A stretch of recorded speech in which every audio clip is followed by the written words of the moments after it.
Hi, everybody. My name is Rafa Lombardino, and this is Translation Confessional.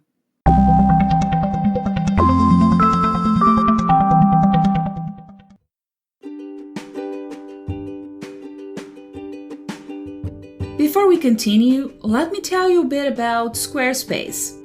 I've been using it for both my corporate and my professional websites, and it's made a world of difference for my business. First of all, it saves me a lot of time because their web designing platform is so easy to use.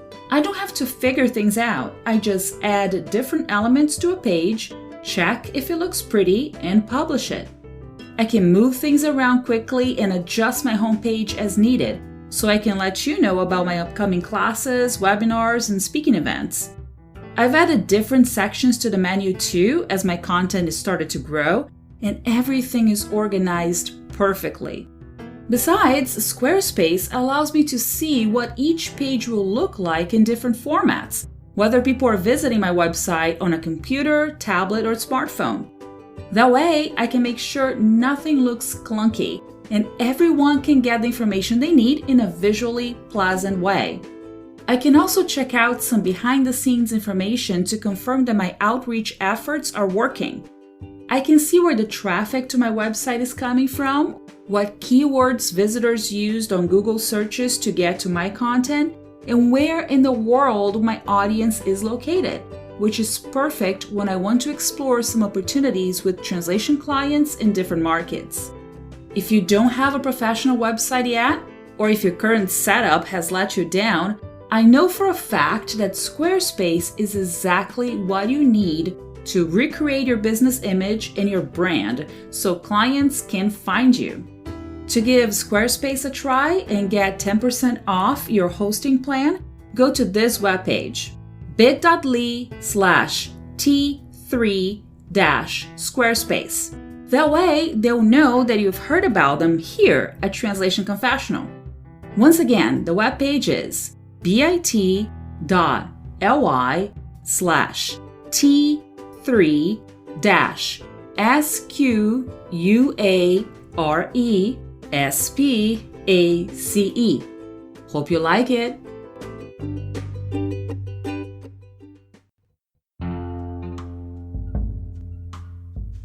The language of diversity and inclusion. I've been cooking up today's episode in my head for months because it's something I really wanted to address, but I acknowledge the fact that I'll probably just scratch the surface in the few minutes it would take me to explore the subject. And this ended up being Translation Confessional's longest episode to date. I'm talking about the effort language professionals have been making nowadays to make sure we embrace diversity in our translations and interpretations, so as to not propagate bias through our work. In our translations and interpretations, so as to not propagate bias through our work. So I'll try to unpack the subject as much as possible here, but I would really like to keep the conversation going. If you're comfortable to do so, send me your first-hand experiences with the language of diversity and inclusion, whether it refers to the type of subjects you translate and interpret, or how you use language in your personal life because you're a woman, a person of color, a member of the LGBTIQA+ community, or simply an ally like me who is passionate about the subject and wants to promote equality. I'll start out with the easiest part, some of the work I've done that falls in this category.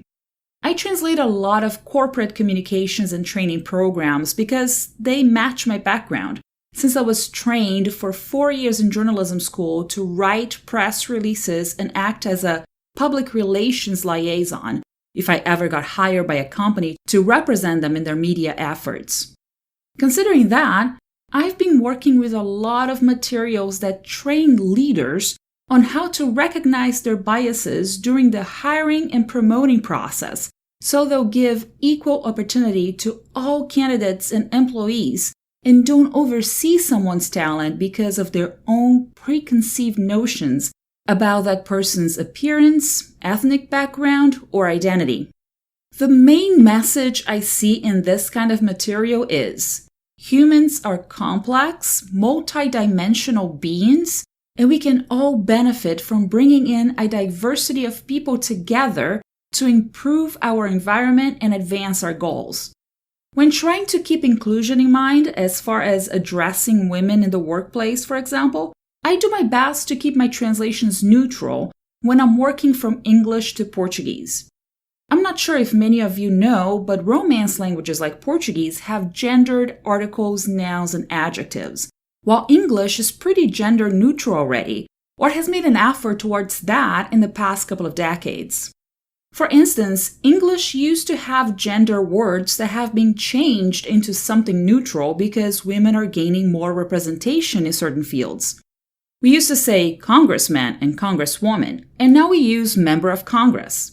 There used to be waiters and waitresses, who are now simply servers.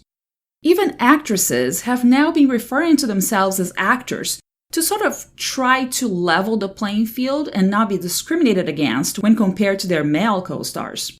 And this effort goes the other way around too. We no longer have stewardess or air hostess. We now have flight attendant because more men have joined that sector. I saw this one study once that tried to detect gender bias towards certain words. When you see or hear the word doctor, do you immediately think of a male doctor? And when you see or hear the word nurse, do you immediately think of a female nurse? This gender bias gets worse in translation when we're talking about Romance languages, because we have a word for male doctor and a word for female doctor, just to keep the same example. In Portuguese, we use médico for man and médica for women. So it is hard to try to be inclusive without impairing the reading experience of our target audience, because what we usually do in these cases to make sure both men and women doctors are represented is to write médico and put an A in parentheses to offer médica as an alternative, but without writing the entire word again. Actually, one thing I've been seeing from my fellow Brazilian translators, and interestingly enough, most of them have been women so far, is that they're no longer using the male noun followed by parentheses A. They've been doing it the other way around, writing the female noun first and adding parentheses O as an alternative.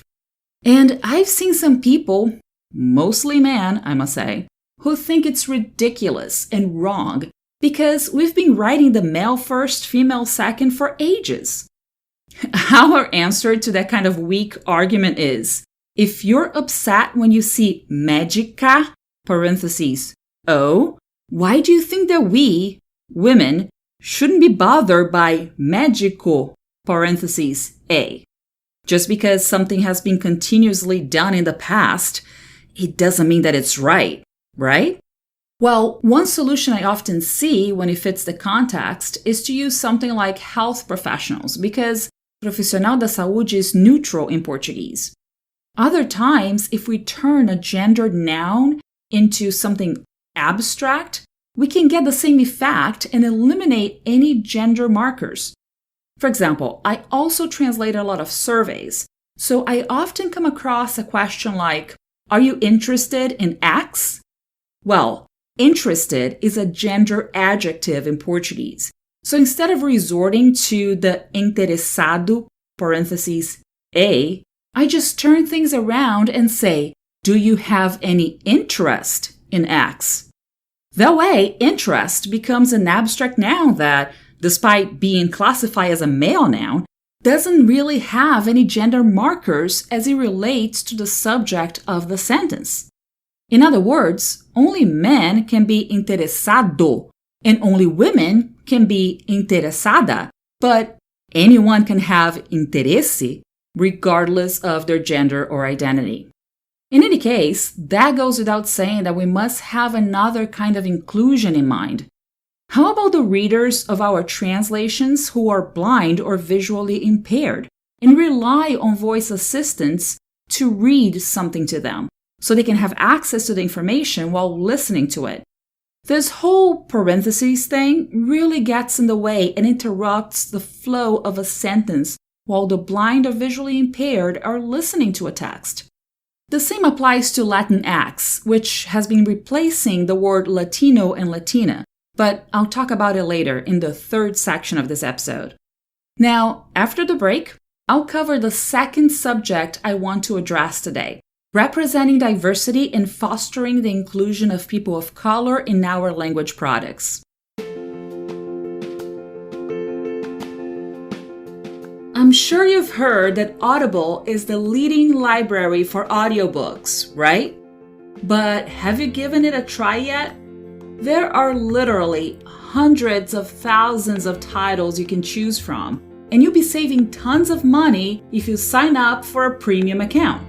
For $14.99 a month, you get 1 credit to download any book you want, whose price tag is usually around $20 or so. Right there, you'd be saving money and keeping up with your book addiction at the same time. They have books in different languages too, and some classics are for free, so you don't have to apply your monthly credit to it.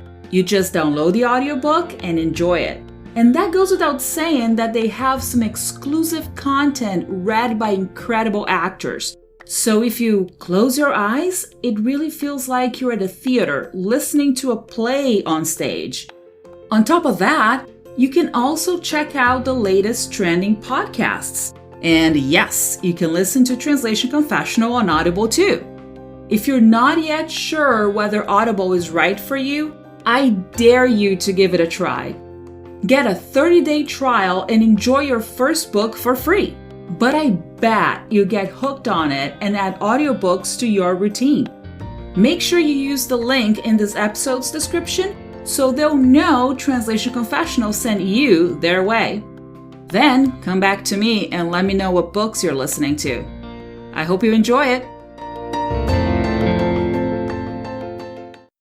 When it comes to people of color, also known as POC in English, there is so much we can talk about, and it goes into social, cultural, and political issues that I will not be able to unpack here. But it pretty much separates the world between white and non-white groups. There are 2 kinds of efforts as far as diversity and inclusion as it relates to people of color. The first effort comes down to language use itself, while the second refers to the representation of translators and interpreters of color. Let's start with the latter, because it ties in with something that has happened very recently, which I mentioned briefly on our last episode. Translators are not starving artists. I'm talking about African American poet Amanda Gorman's translation from English into different languages worldwide, and how there's been a discussion on whether non-Black translators could or should translate her work. Check out last week's episode for links to some interesting reading material on that subject. Now, in Brazil, where it is estimated that 91 million people are of African descent, we have Abraços Afro, a program created in 2017 by the Brazilian Translators Association to give visibility and help prepare African Brazilian translators and interpreters. The program has been mentioned in international events, which goes to show that we need to follow their lead and implement similar programs worldwide. I'm also leaving a link to the Abraços Afro page for you to learn more about it. Language-wise, the first thing that comes to mind is how the word black is now being capitalized in English. There are great articles from the New York Times and the Atlantic on that, so I'm leaving those links in this episode's description as well. As for Brazil, there is an interesting dynamic surrounding the equivalent of black in Portuguese. Growing up, we've always used the word negro for the ethnic background. And no, it does not translate into the N word in English. It's always been a pretty neutral word to describe African Brazilians, with negritude being the standard term for blackness. When it comes to the actual color, not related to ethnic background, we have the word preto.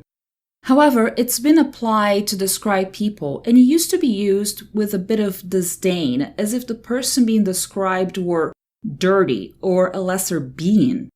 Believe me, I've witnessed people close to me using the word preto with that kind of connotation while making facial expressions which I can only describe as disgust. I dare say preto used to be used in a similar way as blackie, negro, or colored.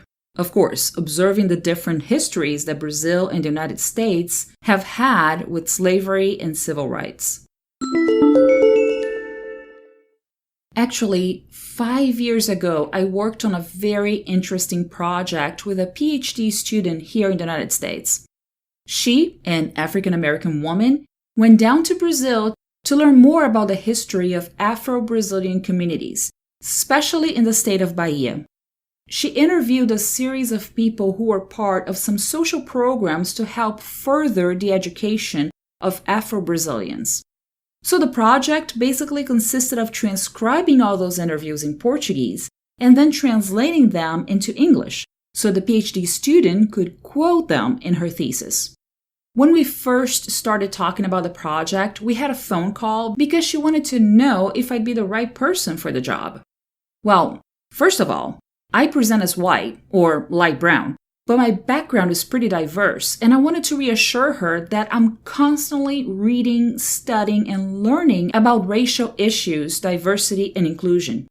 After all, I'm a Latin American in the United States, and I kind of addressed that in Season 1, Episode 44, An Immigrant's Nightmare. But I'm also indigenous on my mom's side, and Afro-Brazilian on my dad's side. So while talking to the PhD student, she felt more comfortable awarding me the project because of my level of awareness about the history of Black people in Brazil, which was the main subject of her thesis.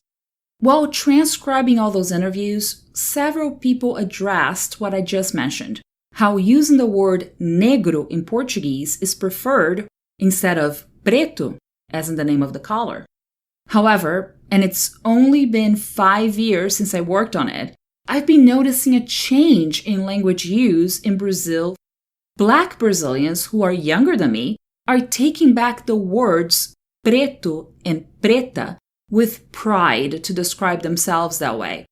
As a personal choice, I'd still describe my great-grandma as negra, but I know I must keep in mind the target audience and use preto or preta if the context demands it. One more thing before I move on from the talk surrounding ethnic background while being well aware that I'm barely scratching the surface, like I said. After all, there are so many ethnic backgrounds I could not address here, such as Asian Americans and Pacific Islanders or Middle Easterns, because it's not my place to talk about their experiences, since I'm not familiar with the language they speak and the kind of discrimination they may face. So I can only watch it from a distance and learn, and do my best to be an ally. The one example I can give you actually encompasses all ethnic minorities in the United States. A few weeks ago, I was sent a project to review. The material had been translated from English to Portuguese for a Brazilian audience, and the client wanted me to edit it because their end client in Brazil wasn't quite happy with the final product. Once I read through it, I was able to quickly identify where the issue was. Whoever translated the material was unfortunately not aware of the proper language used by this particular demographic, more specifically the movements towards representation and inclusion of ethnic minorities in U.S. society. So the acronym POC, People of Color, was used throughout the article, and the Brazilian translator had used pessoas de cor, which sent a chill down my spine right away. As translators, we must remember that we don't translate words. We translate meanings. Just as I explained that black doesn't always translate into preto or preta, and that negro or negra isn't racially charged as the N-word in English, a literal translation of people as pessoas, of as de, and color as cor does not translate people of color into Brazilian Portuguese. That's not what it represents. These are totally different cultures. I made changes to the translation accordingly, and for this special term, in this special case, I just used the Brazilian equivalent of ethnic minorities in the United States, as it fit the original context. Well, if you'd like to hear more about the subject of language and racism, I'd highly recommend that you watch 2 great talks to learn from our Black peers. Last May, I watched an online debate called Let's Talk About Race and Linguistics, which was part of the spring series put together by Multilingual Magazine. It was an eye-opening experience to learn from Black translators who work into English from different languages and in different parts of the world, and I sure learned a lot from them. The other talk I really enjoyed is in Portuguese, and it's called Black and White, Tradução e Racismo, organized by Descomplicando o Inglês Jurídico, an online program that specializes in legal English for Brazilians. The talk was led by Rani Souza, a Black translator and interpreter, and Renato Geraldes, a white interpreter. They addressed the fact that Renato had to go on Brazilian TV and interpret a Black actor, one of the Wayans brothers. So he requested Rani's assistance as a consultant to make sure that he would use his language correctly and not from a white man's perspective.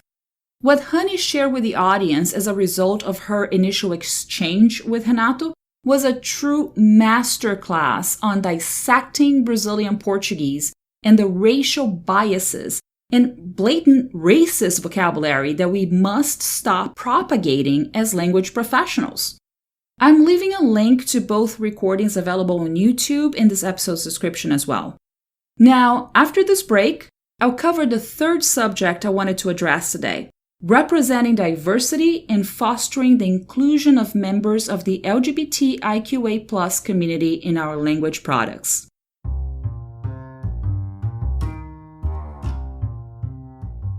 Before we continue, I wanted to tell you about Better World Books. It's a great website to search for new and used books in several categories. You can find textbooks about translation, interpretation, and languages, as well as translated and original fiction and nonfiction. Some deals qualify for free shipping, which can really come in handy when you're on a budget. If you'd like to check out Better World Books, go to this webpage, bit.ly/TC-BWB. It's easy to remember. TC for Translation Confessional and BWB for Better World Books. Once again, the webpage is bit.ly/TC-BWB. Hope you like it. I've read from several people online that they're pretty uncomfortable with efforts to make language more inclusive when it comes to members of the LGBTIQA+ community. Some say that it's stupid that some companies have included more options for gender or sex in their forms beyond male and female, as if someone else choosing the option that suits them actually hurt anyone.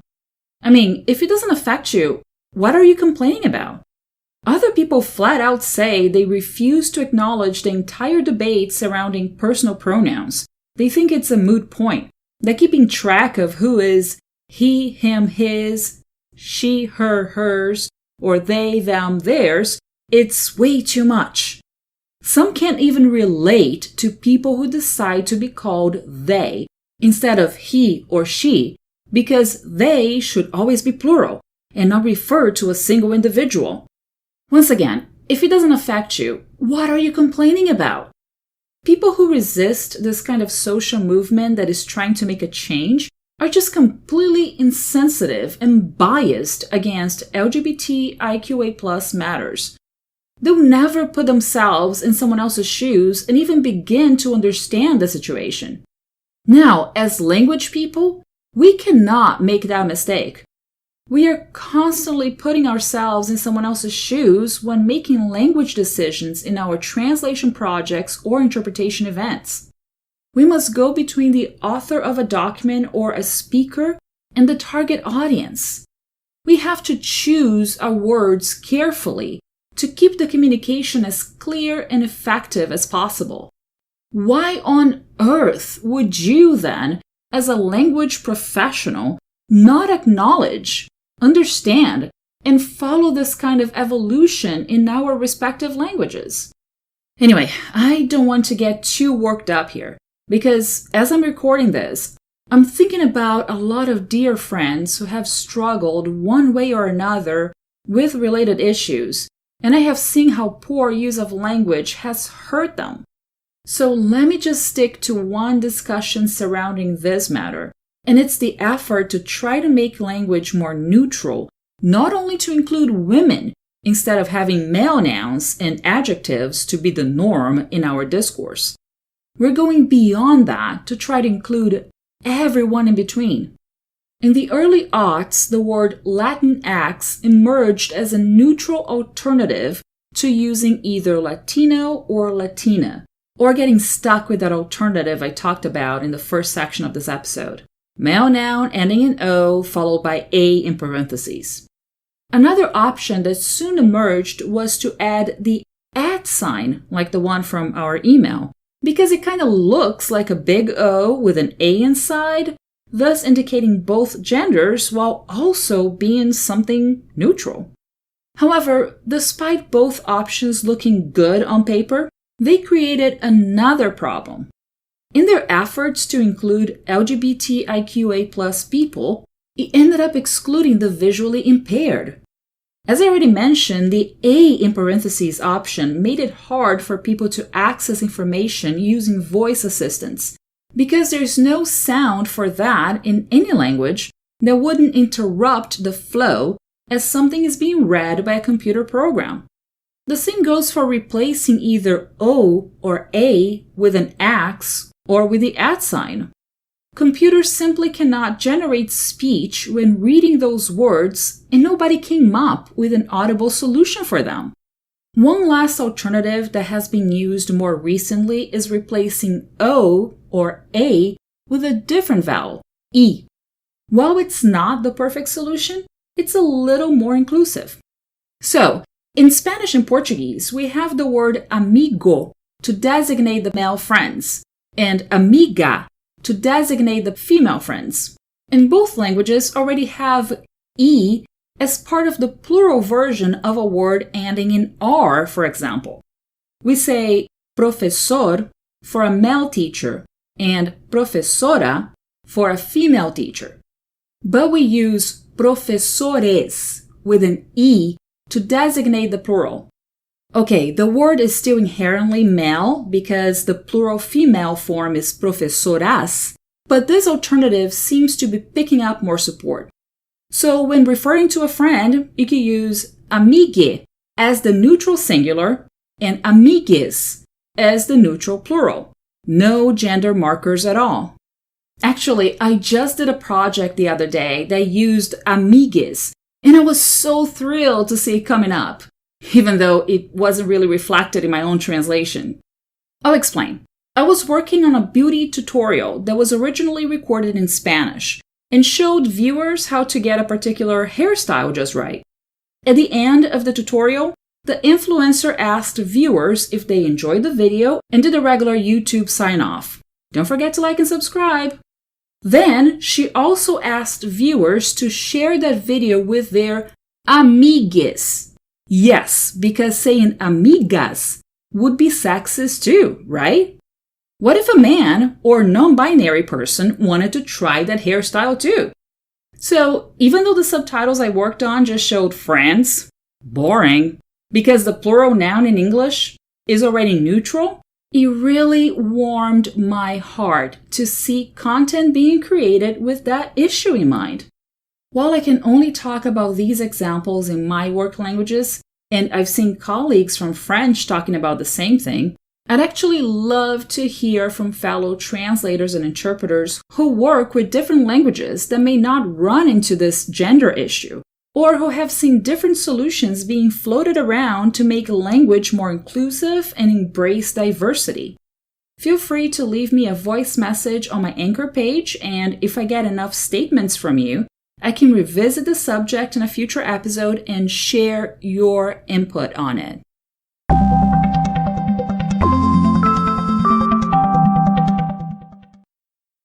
Send me an email at rlombardino@wordawareness.com or leave a voice message on my Anchor page.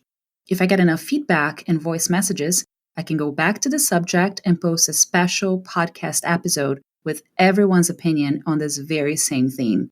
By the way, my Anchor page is anchor.fm/translation-confessional. I look forward to hearing from you. Stay tuned for weekly episodes and subscribe to Translation Confessional through your favorite podcast app.